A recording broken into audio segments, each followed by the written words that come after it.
Welcome back. Joining me is former Kitchener Centre MPP Dr. Mae Lindo. Welcome, Dr. Lindo. So happy to have you in studio today. Thank you for having me.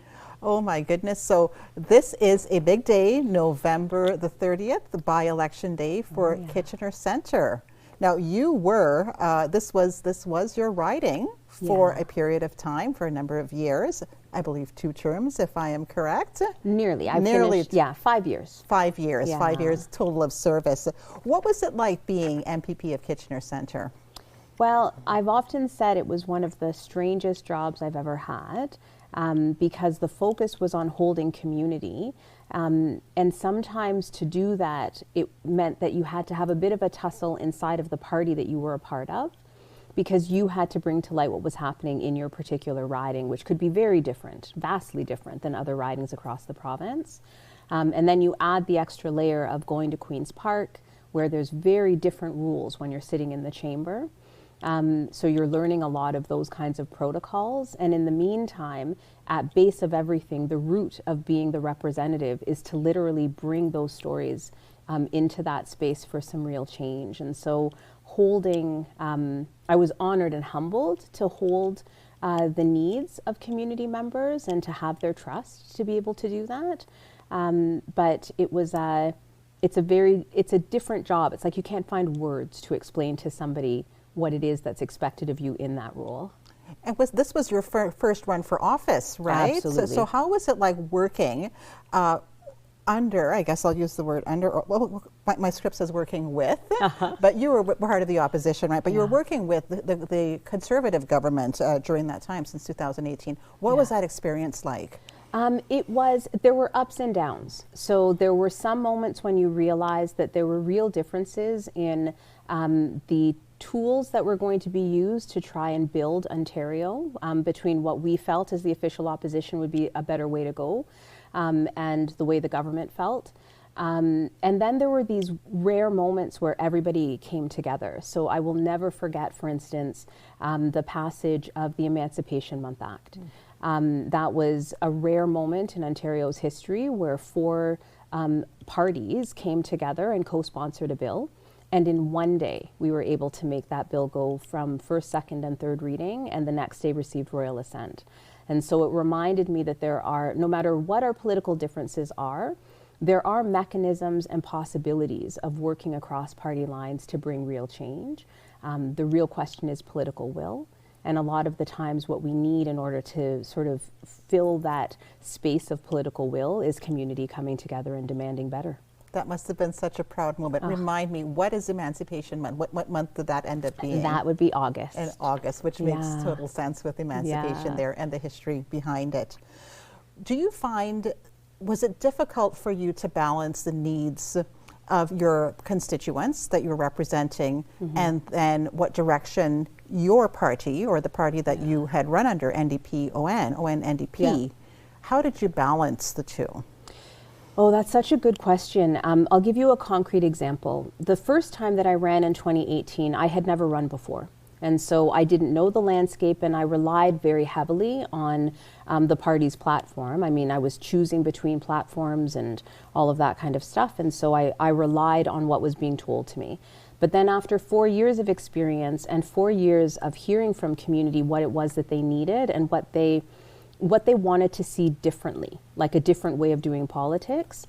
When I ran the next time, I did what I could to try and influence the party's platform in a way that would make sense for not just the riding, like yes, for people in Kitchener Centre, but I was also holding 2 critic portfolios, the anti-racism and equity critic portfolio and the colleges and universities portfolios. Those 2 had me in contact with people across the province.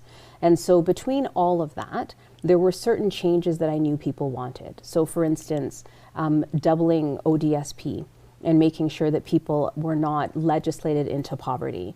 I had to address encampments that were popping up inside the riding during the election. I remember at the beginning of the 2022 election, there were maybe 6 tents in like just around Victoria Park there. And by the end of the election, there were about 60. These are real people who needed support, many of whom had also said they needed to double the ODSP. And the party wouldn't budge. They didn't see this as a valid shift to make during that particular election. So I came up with my own platform. I had 2 different platforms that I promoted that took different pieces of what the ONDP were putting forward in the main platform and told people how I, as their representative, would bring those ideas together. And there was resistance when I did that. And I understand, because there's a particular way that partisan politics has been done for a long time. But that's also the joy of bringing different people to the table. We do things differently, we see things differently, and we try and navigate with those tools in a slightly different way. By the time I was re-elected, I think it was one of the first moments that I was back at Queen's Park, the party changed their mind. And now all of a sudden we were fighting to double ODSP, and we were fighting to make sure there was a minimum of $2,000 and all of that push, right? But again, I can't, as much as I'm saying to you this was my experience and me bringing that information to Queen's Park, none of that would have happened if community hadn't been consistently calling our office, emailing our office, telling us what was happening, and sometimes being frustrated with me because me as the single representative, I could not make the change fast enough, right? But it was important, and that community's conviction to make the change was what fueled my conviction to be able to figure out a workaround, which changed what was happening at Queen's Park for the official opposition. Especially in your second term, once the winds had changed, you were informed and you had listened to the stories. Absolutely. And you were well set to help with that initiative. Oh, yeah. So I'm going to ask you a personal question, which is a public reason now, because you resigned, I believe, earlier this year. Yeah. And so the personal question is, why did you resign? Why did you see it necessary to resign? Well, first off, I want to thank you for asking. It's become a very important part of my story, both in and out of politics. But I resigned because of issues around childcare. So when I started in 2018, I was a single mommy of 3. 2022, that had not changed. And the entire time sort of behind the scenes, I was trying to figure out a way to have the overnight childcare when I was in Toronto for 4 days of the week covered in a way that made sense. And so by 2022, we had gone through at least 4 or 5 different options of ways to be reimbursed for the overnight childcare. And just after the election, we found out that the reason that there were so many challenges around this childcare was because the Legislative Assemblies Act, which dictates what an MPP can offset as expenses to do the job, it never talked about childcare.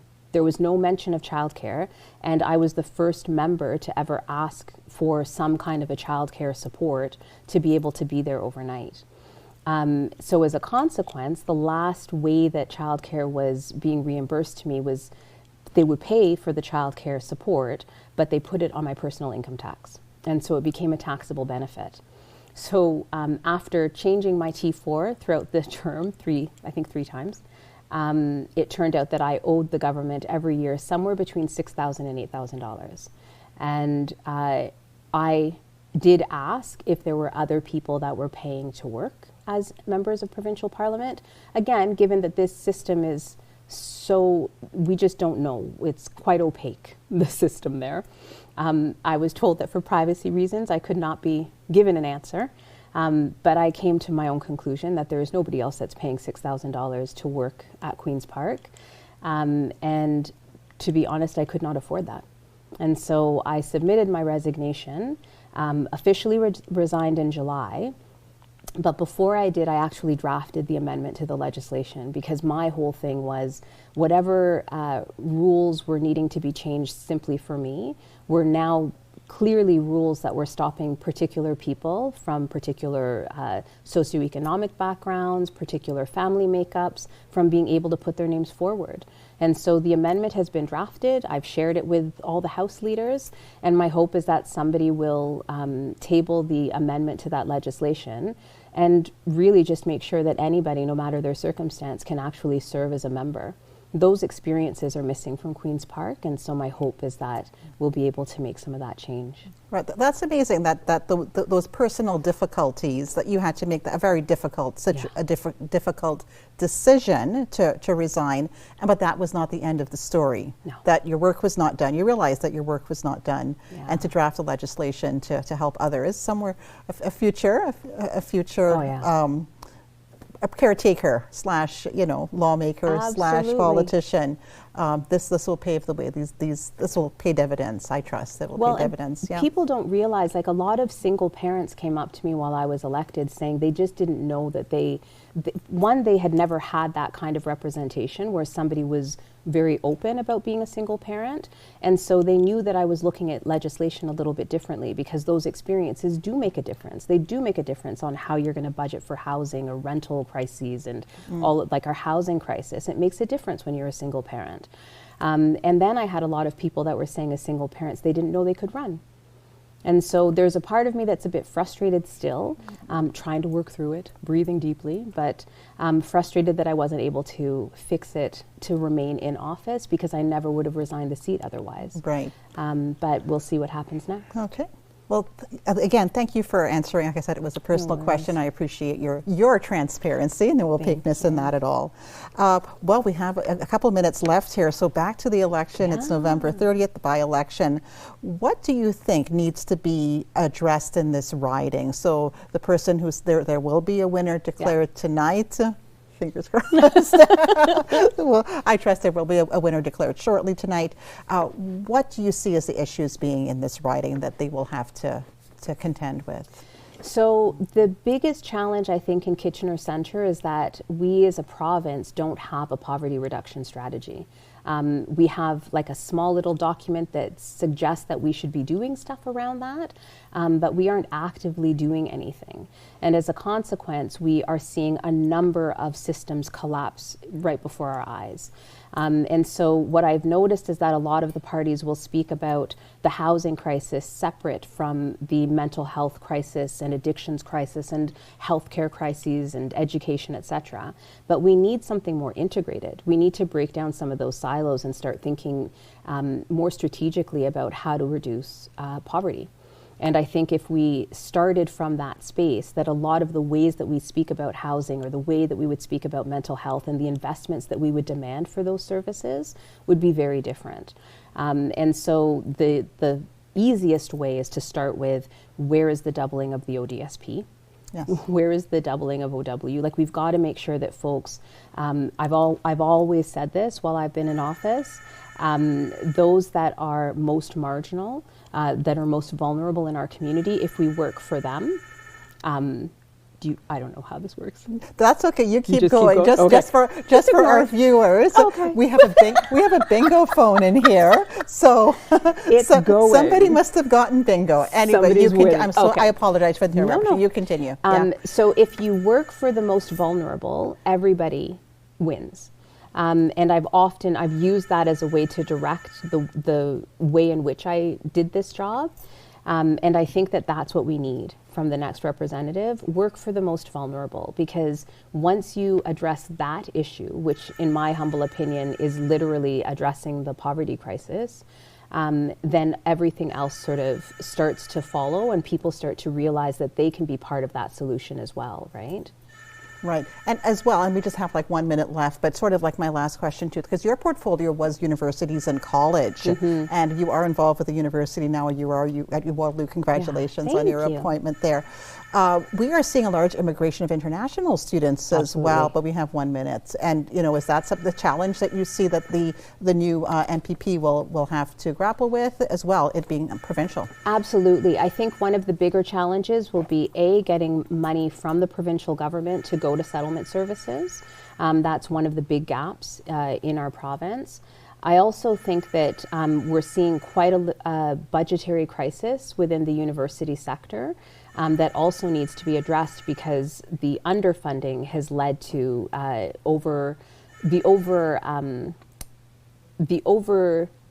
I've forgotten my language. That's okay. because the phone stopped ringing. That's right. Somebody won. So the over-reliance on international students, and there's not a cap on that tuition, right? So I do think that it's important for us to pay attention to some of those bigger issues, and then not allow that to become a narrative fueling the housing crisis, which is something that I was just reading about. As well. That is also a big issue as well. Yeah. Well, thank you, Dr. Lindo, Laura Mae as well. I know you can switch between both. It was a wonderful conversation. And thank you for coming. Thank you so much for having me. Yeah. Your Region This Week continues right after these messages. Stay tuned.